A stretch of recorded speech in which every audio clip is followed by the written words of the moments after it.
paycheck isn't disappearing. You're personally escorting it into traffic. You make good money, but a bigger salary doesn't fix a broken spending system. That's the scam. Your income went up, but your discipline stayed unemployed. We're gonna fix the leaks. But first, we need to look at why that 80 grand salary is a hallucination. First, your salary is not your spending money. It doesn't arrive wearing a cape because taxes, benefits, and retirement deductions are taken out of your gross pay before you even see it. Depending on where you live, your take-home pay can feel like a rounding error. Then, rent shows up with a knife and excellent credit references. Spending over 30% of your income on housing causes severe financial strain, squeezing everything else in your budget. Next comes the car, also known as rent with cup holders. Spending $800 a month on car stuff is $9,600 a year.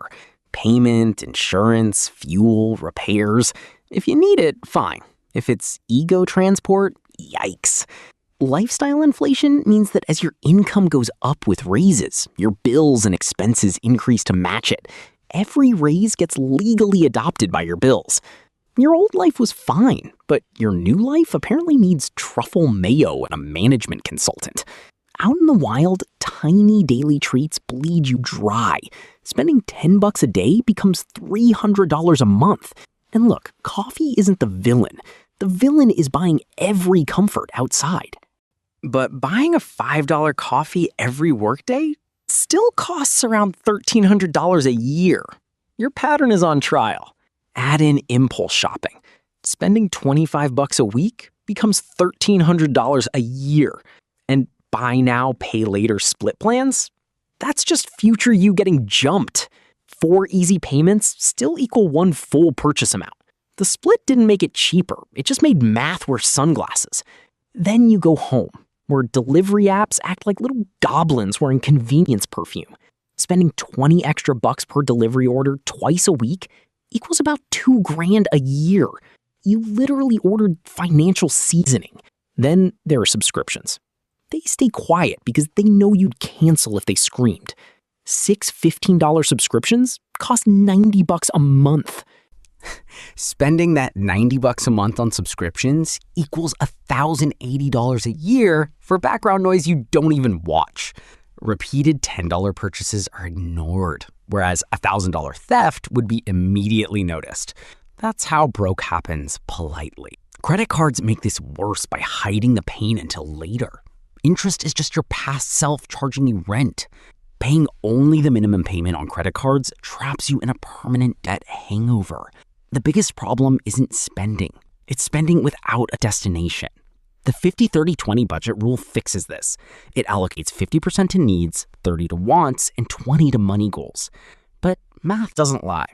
If your needs take up 60% of your budget, your wants cannot be 30%. Social spending is sneaky because nobody wants to be the broke friend. Create a specific fun budget to manage social spending before saying yes to everything bullies your bank account. Another trap. Saving whatever is left. Nothing is left because your money lives with raccoons. Pay yourself first by saving 10 to 20% of your income before you start discretionary spending. And automate your savings transfers rather than relying on willpower after midnight pizza. Use that to build an emergency fund that covers 3 to 6 months of expenses. Because life charges surprise fees, usually when you're in pajamas. And without savings, every inconvenience is a credit card documentary. To fix the leaks, track your spending for 1 month, 30 days to identify the real financial problems.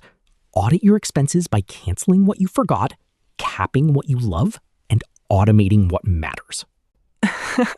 Don't cut joy first. Keep the nice dinner if it's planned, but stop the emergency sushi therapy. Because a high income only builds wealth when the gap between your income and your spending gets bigger. If your paycheck needs a funeral, your habits held the shovel. Make good money, keep good money. Hit subscribe so your broke era officially ends, and we'll fix another money disaster before it invoices you.